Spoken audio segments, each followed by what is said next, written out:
Welcome to a podcast.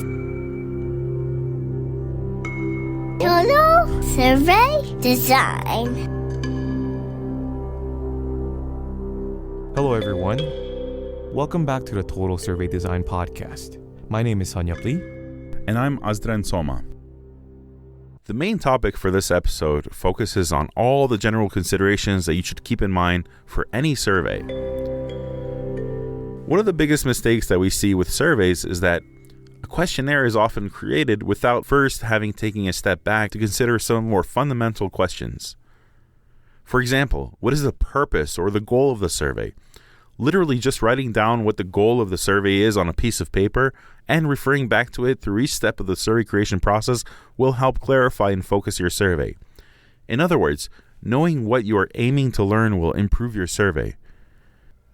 In an academic survey, I would ask what is the main dependent and independent variables or variable. And then, when creating your survey, making sure your questionnaire is collecting data on your key variables. Then it becomes easier to realize what questions are helping you advance your goal and what might be detracting from the goal. If it's a business survey, then asking what the main goal might involve focusing on a key question, such as on customer satisfaction with a particular product. Doing so should help focus on your survey from asking about the things that are not relevant to your main question. A lot of survey questionnaires very often ask about things which are not related to the main goal of the survey. And what that does, if you recall back from previous episodes, is that it adds to the burden to the respondent. It ultimately leads to worse data and higher dropout rates and lower completion rates. And ultimately, it also costs more to the surveyor. That's why it's important to keep in mind this question about what the ultimate goal is of your survey and to keep focus on that goal. So I will just boil it down to one question. Do I really need this question? Well, yeah, I mean, you're talking about the actual questions in the survey. Like, do you need these questions, this specific question in the survey, and does it relate to the goal of the survey? Another key aspect to keep in mind when thinking about the general considerations for any survey is knowing who you want to generalize your findings towards or who your target population is. But again, it's something that people really don't think about, and we often see people coming in with surveys and they haven't really thought about who their target population is. When thinking about the target population, and we mostly see is really new researchers, like new to the field or new to the idea of conducting research on their own, they tend to overestimate or they tend to overemphasize or over-rely on a snowball sample or a convenience sample. And that is already a mismatch between their target population and who they're trying to ask. When you're saying that most people actually rely on this like snowball method of spreading the survey or a convenience sample, it's a real big problem when there's a mismatch between the true target population of a survey and who they use to collect the data from.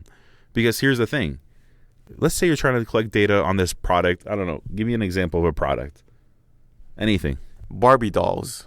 All right. So here's the thing about Barbie dolls. I would assume that the target population for Barbie dolls would be, in general, young girls, right?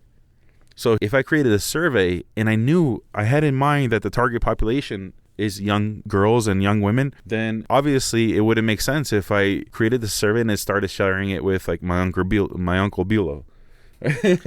Or it reminds me of the poll that we just posted a couple hours ago on our Instagram page about do you want our season 2?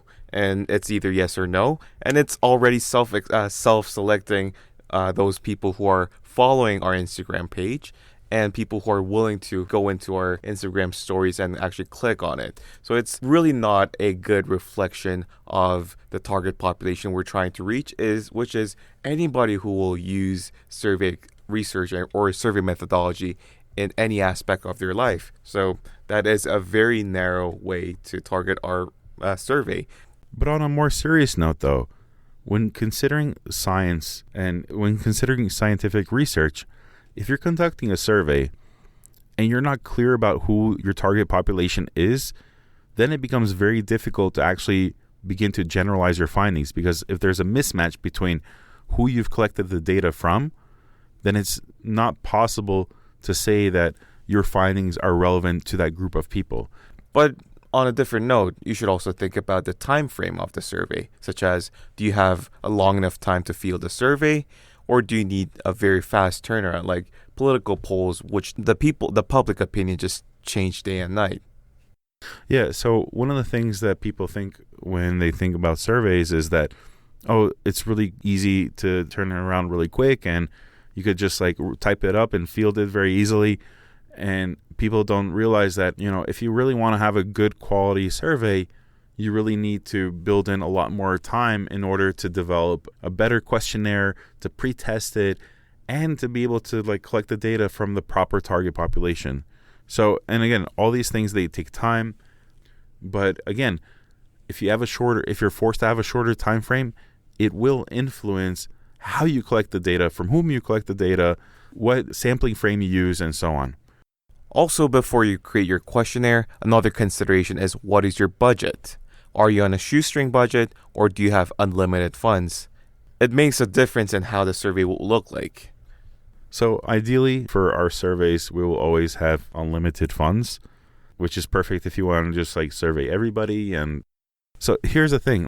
If your funding is limited, then it's going to change your approach to how long your survey questionnaire can be.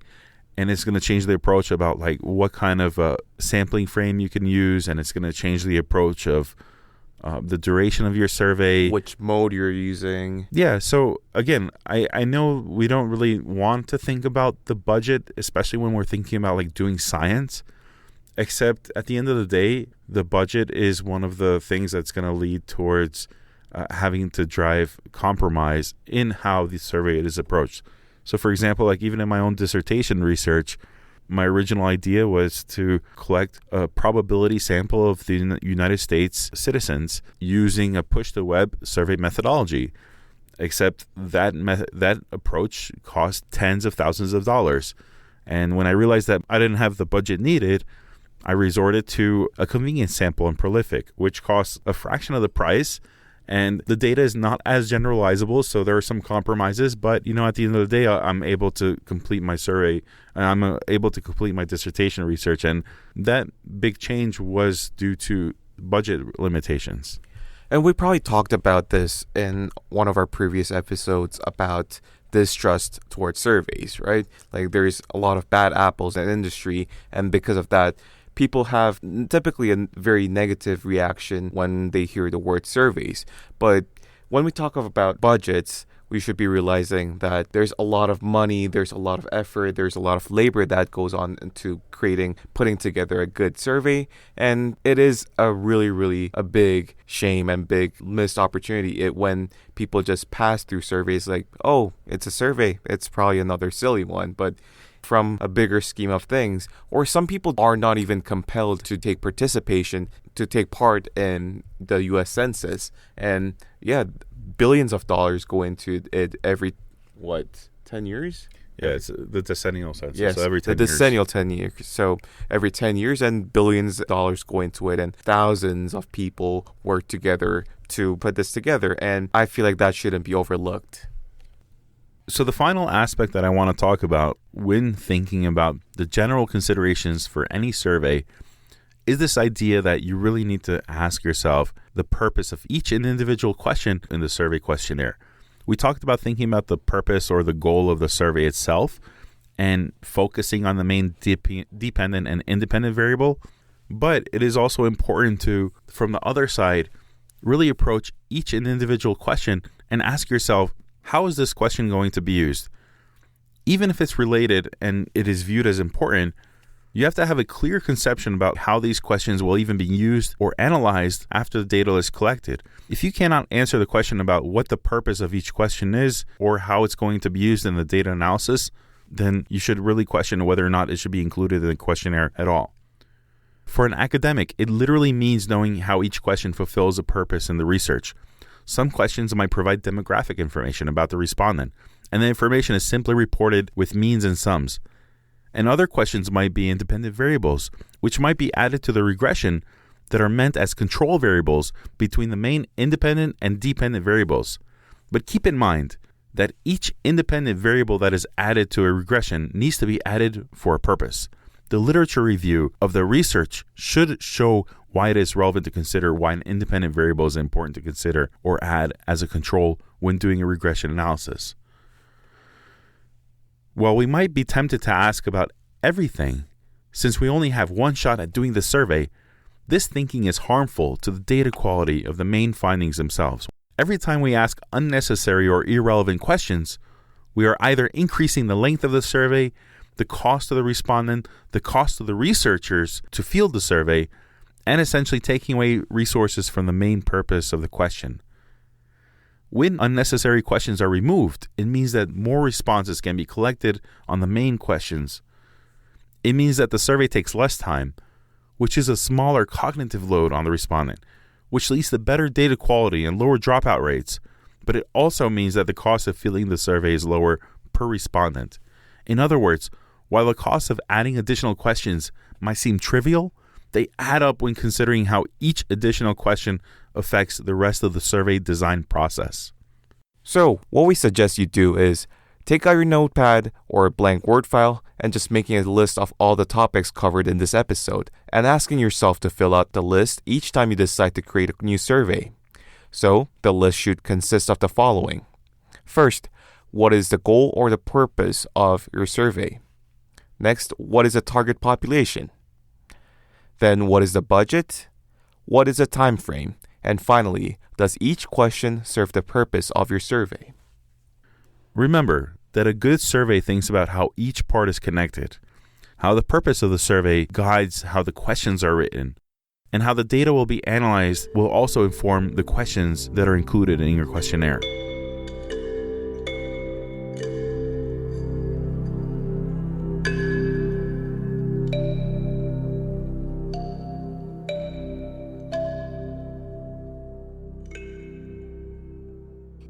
Don't forget to subscribe.